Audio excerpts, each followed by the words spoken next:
they're rewarded for all their efforts tonight.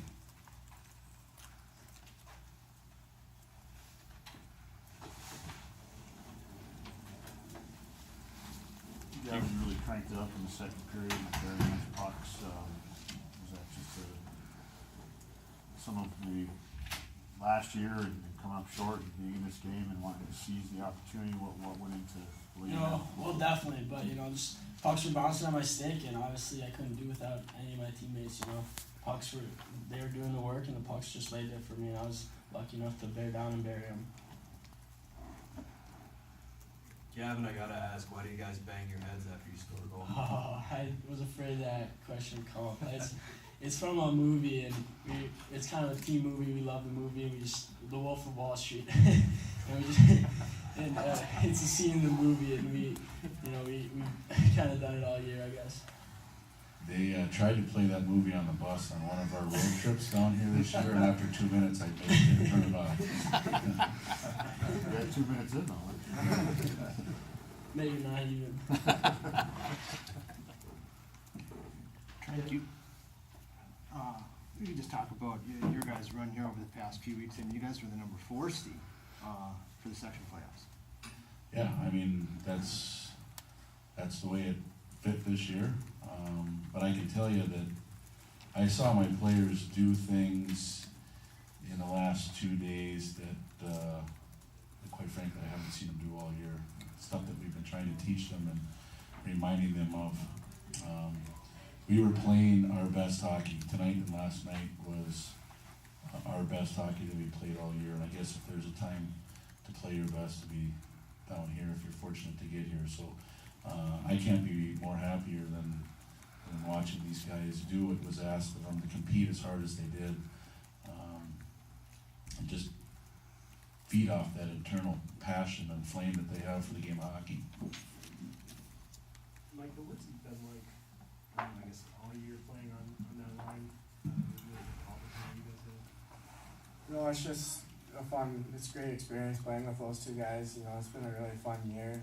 I think we all had the same goal, and we just worked really hard together, and we got some good chemistry, and we just built off that, and it was just really fun. Micah, the tougher playoff road that you guys had, Elk River East, Eden Prairie, so on, what was that worth tonight, having to constantly play at that level these last several games here?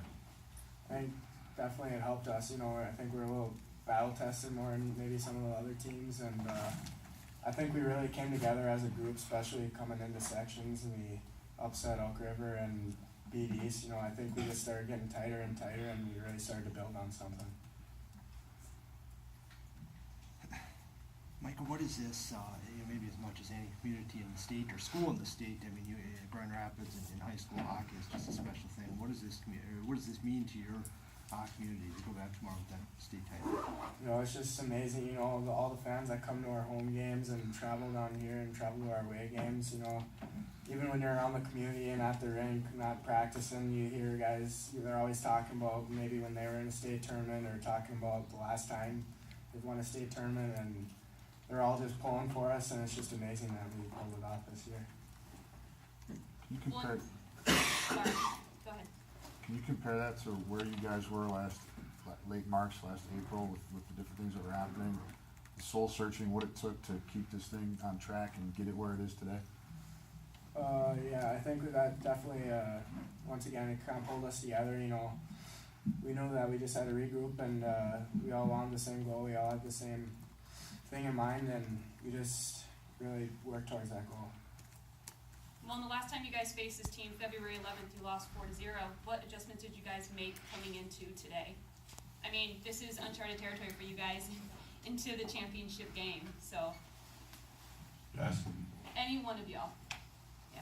Well, anytime you go through the course of a whole season, the team's going to go through spurts where they're playing really well and times when they're not playing so well.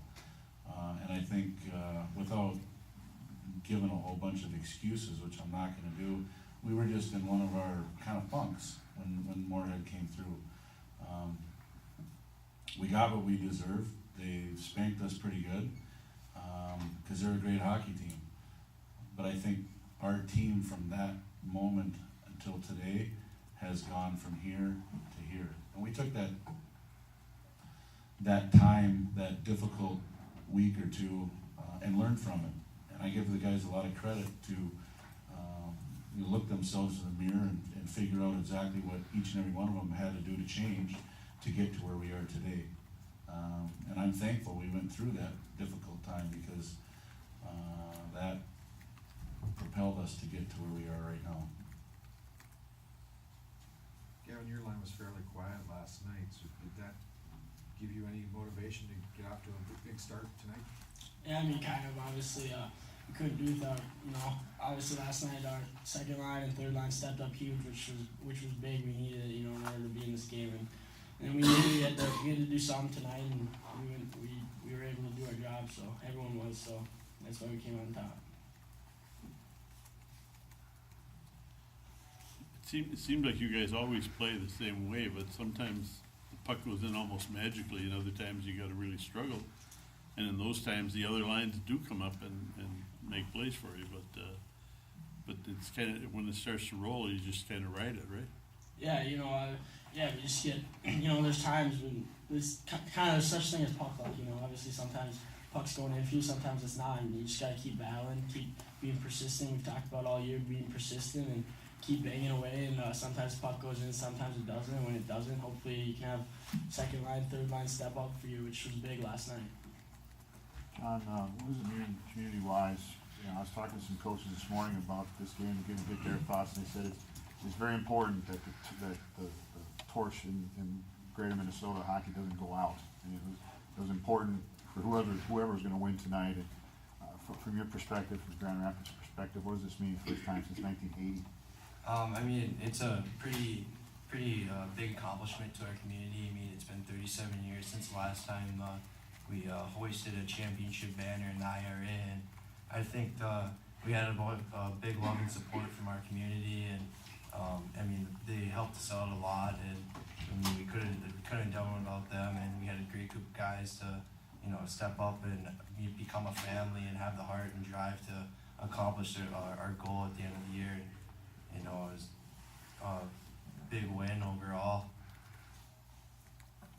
Coach, you have a third place finish in your first year, now a state title in your second year. You're gonna have a target on your back coming up, but how do you continue just progressing this program in general? Well, you just keep working hard. I tell my guys for the last 2 years that there's a right way to play the game and a wrong way to play the game, and we're just gonna have to continue to do all the right things, whether that's managing ice times, peewees, bantams, those types of things, summer workout programs, helping educate and talk with our youth coaches. There's just, I guess I don't know how to answer them. We just have to keep doing the right things. You gonna look for renegotiating as another inspiration this year? Renegotiate what? Well, I mean, you came and went last year, you had everybody on pins and needles. Well, no, not renegotiate nothing. I'm not going I'm anywhere. kidding. I know. Yeah, we can compare what it's like playing in a packed IRA Civic Center to what it's like playing on the XLMG Center. It's pretty much the same. No, I'm kidding. It's unreal. I mean, what was it, 21,000 fans these last 3 games, and at home we get a darn good showing with 3,000, 4,000 a night, it's always packed there, which is unbelievable to play with. But then, coming here and we get 21,000 or whatever it is, and half of it's orange. It's unreal. You can't even explain it. But Gavin, you also have to explain to people who haven't been to that arena that when other schools were getting 500, 700, you guys had standing room sellouts and season ticket sellouts. Yeah, What high school does that? Yeah, exactly. That's just the community we live in. It's a great community. Grand Rapids, there's no better place to grow up and play hockey. And just like you said, we go on the road and half of it's Rapids fans. It's only 500 people, but half of it's Rapids fans. And when we're at home, it's 3,000, 4,000 people and standing room only at the IRA. It's unreal. Gavin, had you ever scored a hat trick in such a huge game? that Elk River hat trick. I scored a hat trick in the third period Elk River game when we were down 2-0, and I'm gonna say that one was bigger, but this one was huge too. Coach, how much credit do you give for the Twitter hashtag a couple weeks ago? GHUG or whatever it was. How much For the credit time- do I get? How much credit do you, stock do you put in the hashtag? Kind of became a rallying cry. Well, that goes back to a movie that we watched. As a team in the locker room, that's where that came from, so. Wall Street. No, we watched a movie, I don't know, probably about 3 weeks ago in the locker room, Hacksaw Ridge. So Dawes at the top of the ridge, after he would save, a soldier, he would just kind of roll on his back and ask God to help him save one more. So I gave a little speech the next day about that, and that kind of just rallied the guys, so Cool. I think it worked. So is Gavin your designated guy that when you need it, he gets a hat trick and solves that day? Unfortunate. How's the scoring now on the line for goals? How did it end up? I have no idea. I haven't kept track of that all year, but I'm sure someone has. Doesn't matter. Yeah, we're champions, I guess. That's all I'm worried about right now. But I don't know. Someone does though. Other questions? And I just want to clear one thing up if I can, because I don't know if anyone's going to ask about my goalie situation, but I don't want to leave Gabe Holm in the dark.